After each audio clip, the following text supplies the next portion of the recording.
Hello, नमस्कार, good evening मेरी प्यारी शेरनियों। तो स्वागत है एक बार फिर से बहुत ही शानदार, ज़बरदस्त फायर शॉट में। ये छपने वाले क्वेश्चन आपके एग्जाम में एकदम सारे क्वेश्चन पढ़ने वाले यूपीटी वाले सीएनएम के इस फायर शॉट में बहुत ही शानदार तरीके से मोस्ट इम्पॉर्टेंट क्वेश्चन करने वाले हैं।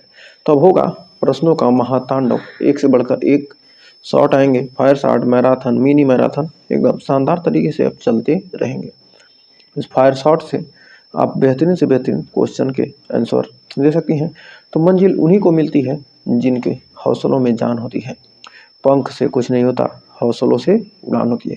इसलिए हौसला जारी रखिए 11 जनवरी के लिए और हमारे साथ टाइम से जुड़ते रहिए। शाम के 9:15 हो चुके हैं और आपकी क्लास एकदम टाइम से स्टार्ट हो चुकी है। तो समय न बर्बाद करते हुए हम सेशन की करेंगे शुरुआत। तो पढ़ लो, चाहे कहीं से सिलेक्शन होगा यहीं से। तो सिलेक्शन भरोसा आप हम पे कीजिए, सिलेक्शन हम आपको दिलाएंगे। तो एकदम शानदार तरीके से बस आप लोग हमारे साथ जुड़िए टाइम से, एकदम शानदार तरीके से पीडीएफ टेस्ट आपको मिलते रहेंगे। तो आइए बढ़ते हैं इस फीमेल हेल्थ के यूपीटी पॉलिसी एनएम के इस फायर शॉट में एकदम शानदार तरीके से। इस फायर शॉट में ज़्यादा क्वेश्चन नहीं करने वाले हैं, मात्र 30 क्वेश्चन आज पढ़ने वाले हैं। तो इस फायर शॉट को क्या करेंगे, आग लगा देंगे। आज एग्जाम की खोपड़ी में क्या करने वाले हैं, आग लगाने वाले हैं। 11 जनवरी को हमें आग लगाकर आना है। तो आपके सभी के एग्जाम सिटी आ चुके हैं शानदार तरीके से। तो सभी लोग तैयारी में लग जाइए एकदम बेहतरीन तरीके से। अब समय बहुत कम बचा है, अब कोई चांस नहीं है कि एग्ज़ाम कैंसिल होगा। तो बहुत से लोग के मन में चल रहा था कि एग्ज़ाम कैंसिल हो सकता है, तो एग्ज़ाम कैंसिल होने वाला है नहीं। इसलिए एकदम शानदार तरीके से कमर कस लीजिए सिलेक्शन लेने के लिए। सिलेक्शन लेना है तो पढ़ना जरूरी है। तो आइए बढ़ते हैं आगे। तो फर्स्ट क्वेश्चन आपका आ चुका है, कर पुरुषों में शुक्राणु कहाँ परिपक्व और संग्रहित होते हैं। मतलब जो शुक्राणु होते हैं कहाँ पर इकट्ठा होते हैं और कहाँ पर पकते हैं। तो करा एपिडीमिस में या वास डिफरेंस में या प्रोटेस्ट ग्रंथि में या सेमिनल वेसिकल में। तो करा जो हमारा पुरुष है इसमें शुक्राणु कहाँ पर पकते हैं, कहाँ पर परिपक्व होते हैं और कहाँ इकट्ठा होते हैं। तो हमारा राइट आंसर हो जाएगा ऑप्शन नंबर ए, एपिडीमिस में। तो एपिडीमिस में यानी शुक्राणु टेस्टिस में बनते हैं, परंतु एपिडीमिस में क्या होते हैं, परिपक्व होकर संग्रहित यानी इकट्ठा होते हैं। तो हमें उम्मीद है यहाँ तक कोई डाउट नहीं होगा। तो बढ़ते हैं आगे। करा महिला प्रजनन तंत्र में सामान्यतः निषेचन कहाँ होता है। जो हमारा महिला प्रजनन तंत्र है इसमें निषेचन कहाँ पर होता है, गर्भाशय में या फैलोपियन ट्यूब का एम्पुला, गर्भाशय ग्रीवा या योनि में। तो कहाँ पर होता है।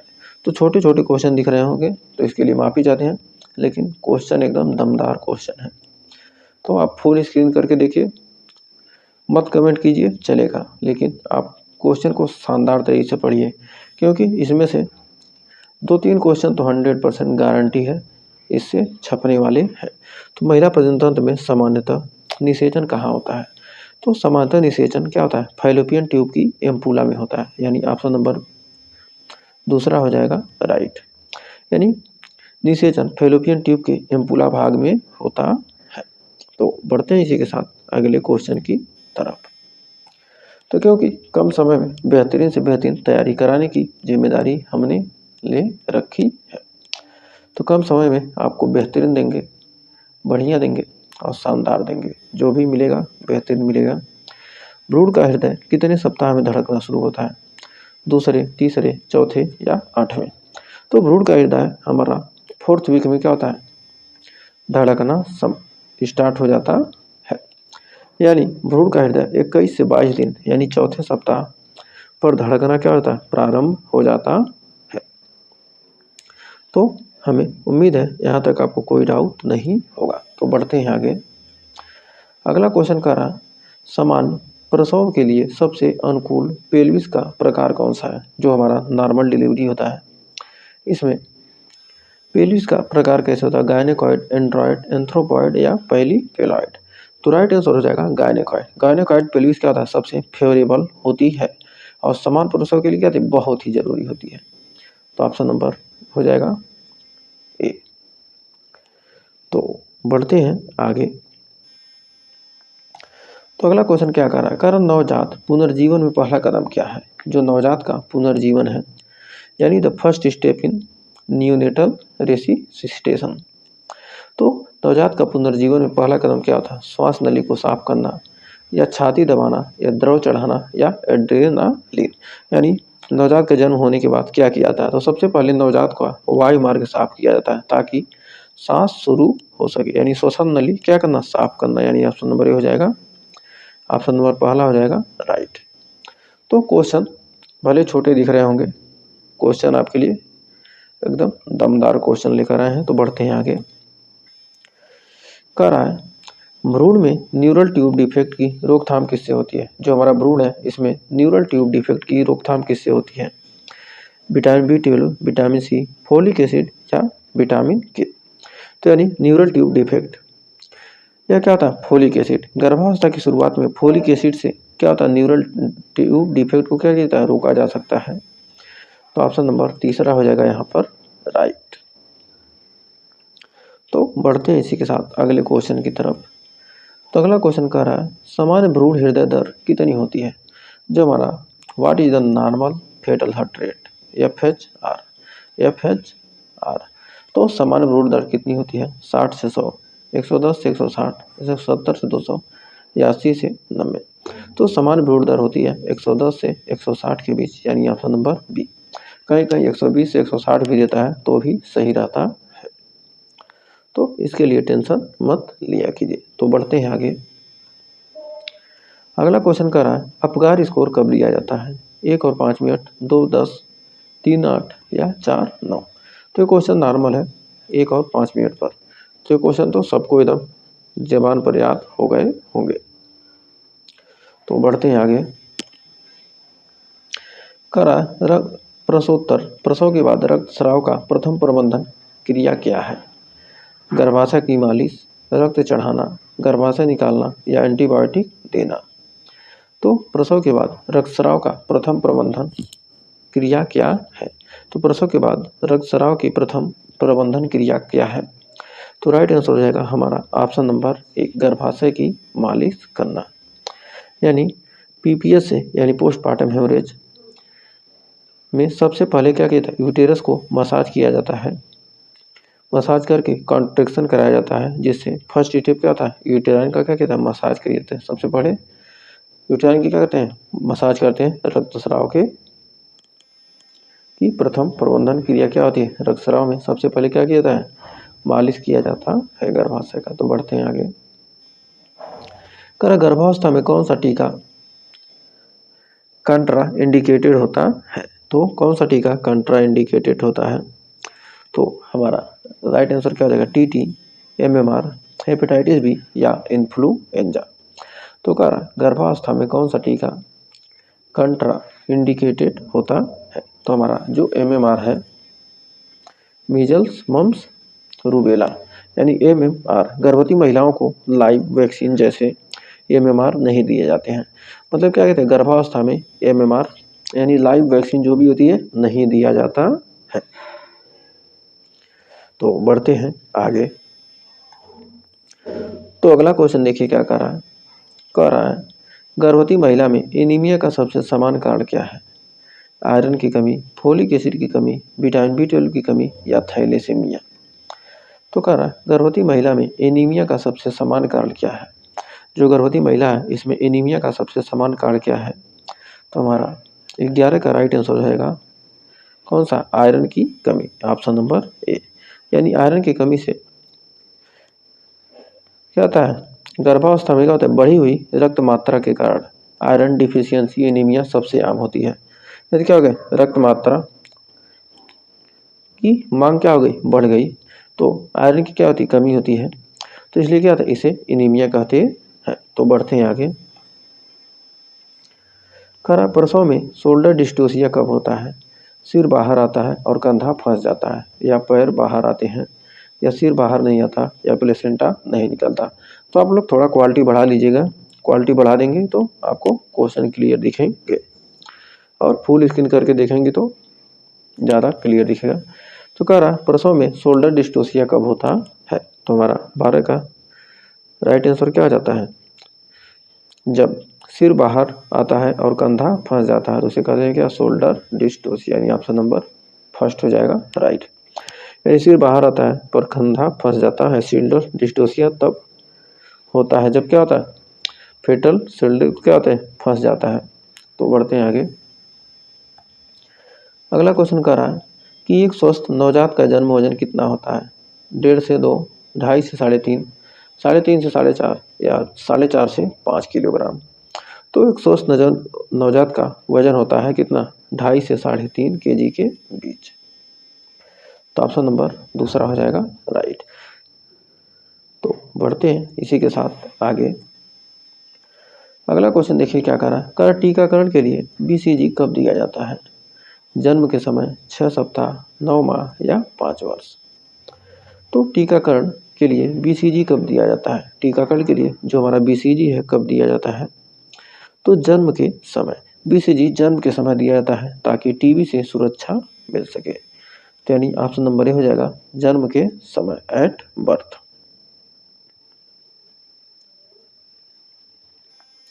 तो बढ़ते हैं आगे। अगला क्वेश्चन क्या कर रहा है, करा शिशु को पहली बार स्तनपान कब कराना चाहिए, जन्म के पहले आधे घंटे में, 6 घंटे बाद, 24 घंटे बाद या 3 दिन बाद। तो कह रहा शिशु को पहली बार स्तनपान कब कराना चाहिए, तो शिशु को पहली बार स्तनपान जन्म के पहले आधे घंटे में ही करा देना चाहिए। WHO के अनुसार शिशु को जन्म के 30 मिनट में क्या होना, स्तनपान देना क्या होता है, जरूरी होता है। तो ऑप्शन पहला हो जाएगा राइट। तो बढ़ते हैं इसी के साथ आगे। तो क्वेश्चन कर रहा टिटनस टॉक्साइड यानी TT का दूसरा डोज गर्भवती महिला को कब दिया जाता है, पहले डोज के 2 सप्ताह बाद, पहले डोज के 4 सप्ताह बाद, पहले डोज के 8 सप्ताह बाद या प्रसव के समय।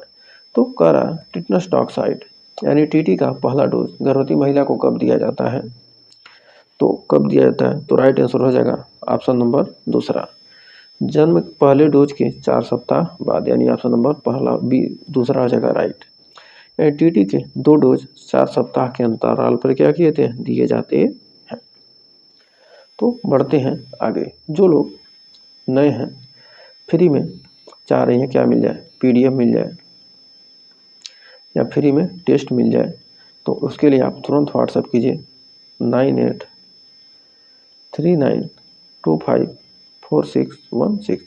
इस नंबर पर व्हाट्सएप ग्रुप के, आप टेलीग्राम ग्रुप के टेस्ट ग्रुप से, व्हाट्सएप के PDF ग्रुप से जुड़ सकती है।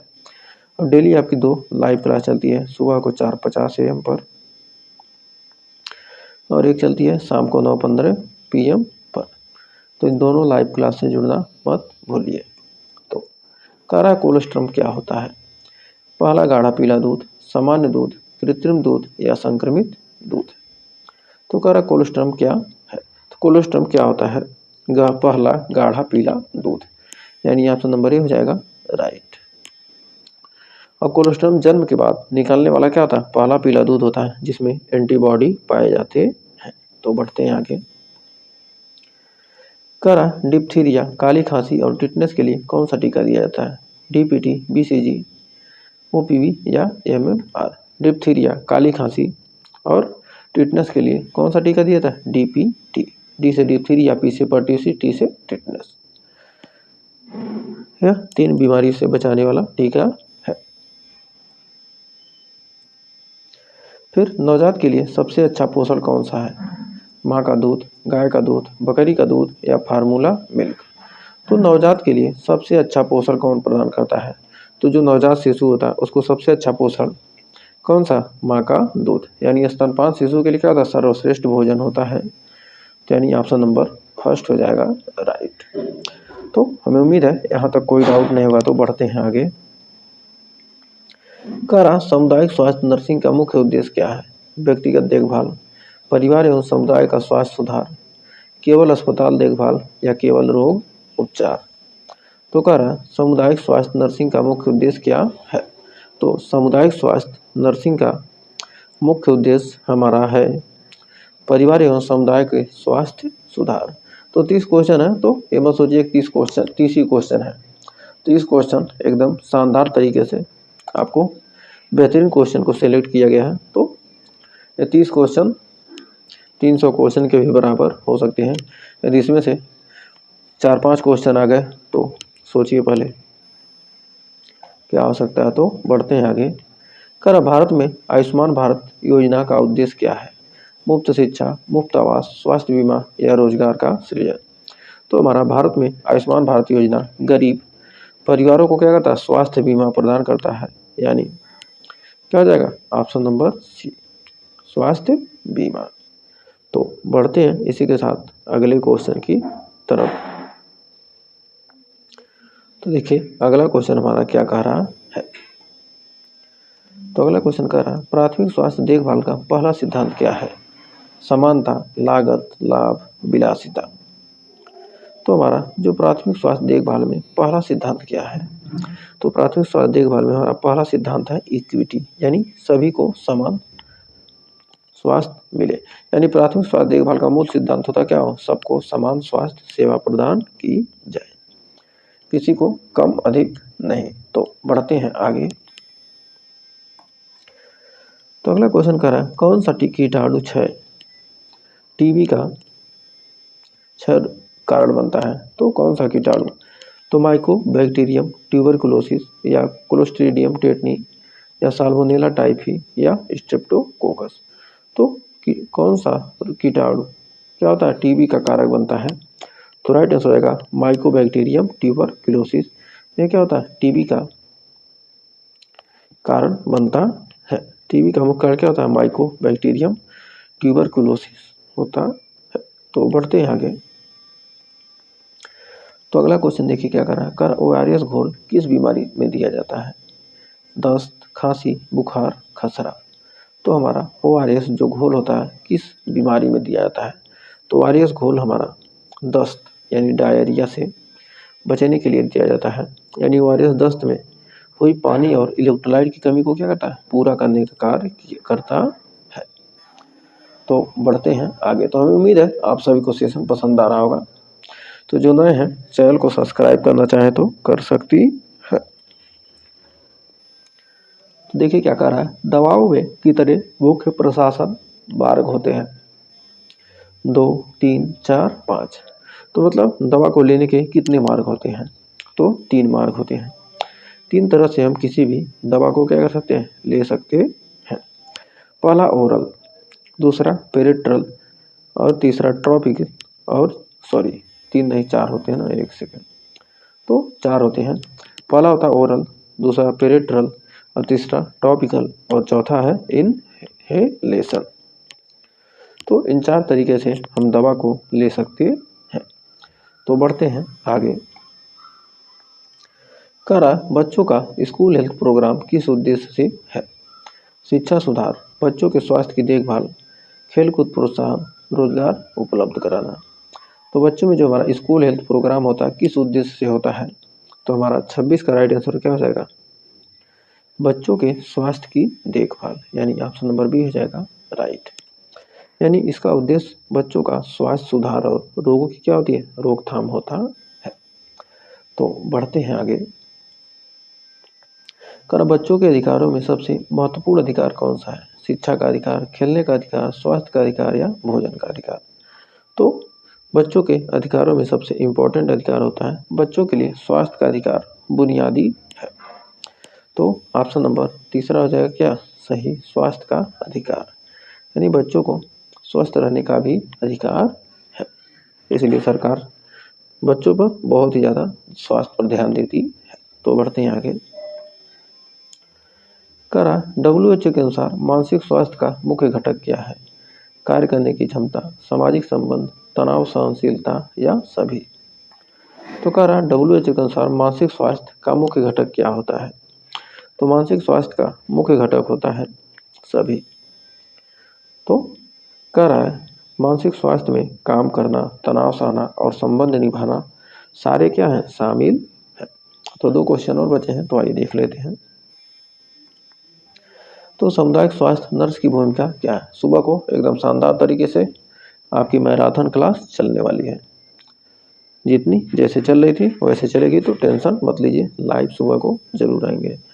रोग उपचार, रोकथाम और स्वास्थ्य संवर्धन, केवल दवा देना या केवल रिकॉर्ड रखना। तो सामुदायिक स्वास्थ्य नर्स की भूमिका क्या है? तो सामुदायिक स्वास्थ्य नर्स की भूमिका क्या है? रोकथाम और स्वास्थ्य का संवर्धन। रोकथाम और स्वास्थ्य का संवर्धन यानी सामुदायिक नर्स रोग की रोकथाम और स्वास्थ्य संवर्धन में क्या करता है? कार्य करती है।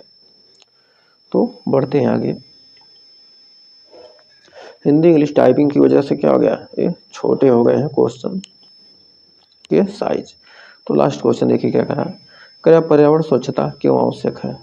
रोग की रोकथाम के लिए, जीवन की गुणवत्ता सुधार, सामुदायिक स्वास्थ्य या उपरोक्त सभी। तो पर्यावरण स्वच्छता की आवश्यकता क्यों है? तो पर्यावरण स्वच्छता की आवश्यकता क्यों है? तो हमारा राइट आंसर क्या हो जाएगा? रोग की रोकथाम यानी उपरोक्त सभी। तो पर्यावरण स्वच्छता सभी बीमारियों को रोकने और जीवन स्तर सुधारने में क्या करती है? मदद करती है। तो उम्मीद है ये 30 क्वेश्चन आपको क्लियर हो गए होंगे। तो आपके कितने सही हुए कमेंट में ज़रूर बताइएगा। और जो लोग फ्री में चाह रही हैं कि हमें इस क्लास की PDF मिल जाए या टेस्ट मिल जाए, तो आप तुरंत व्हाट्सअप कीजिए 9839254616। इस नंबर पर व्हाट्सअप करके आप टेलीग्राम ग्रुप के टेस्ट ग्रुप से और व्हाट्सएप के PDF ग्रुप से जुड़ सकती है। और डेली आपकी क्लास चलती है शाम को 9:15 PM पर और सुबह को 4:50 AM पर। ये दोनों क्लास लाइव चलती हैं, कभी कभी रिकॉर्डेड हो जाती है। जब क्लास ना होने की संभावना होती है तो रिकॉर्डेड क्लास आपको कर दिया जाता है। तो कभी भी क्लास आपकी बंद नहीं होगी। एकदम 10 जनवरी तक ये क्लास एकदम रेगुलर चलेगी। और 11 जनवरी को भी शाम को आपसे मिलेंगे आपके एग्ज़ाम होने के बाद, किसके कितने आए, कितने क्वेश्चन पढ़ाया गया, कितने क्वेश्चन आए थे, तो किसका जलवा रहा, तो उसको भी देखेंगे। तो आज के लिए बस इतना ही। मिलेंगे मॉर्निंग वाली क्लास में। तब तक के लिए टेक केयर, गुड नाइट। आप सभी को शुभ रात्रि। तो मिलते हैं सुबह वाली क्लास में। जरूर सभी लोग जुड़िएगा 4:50 AM पर।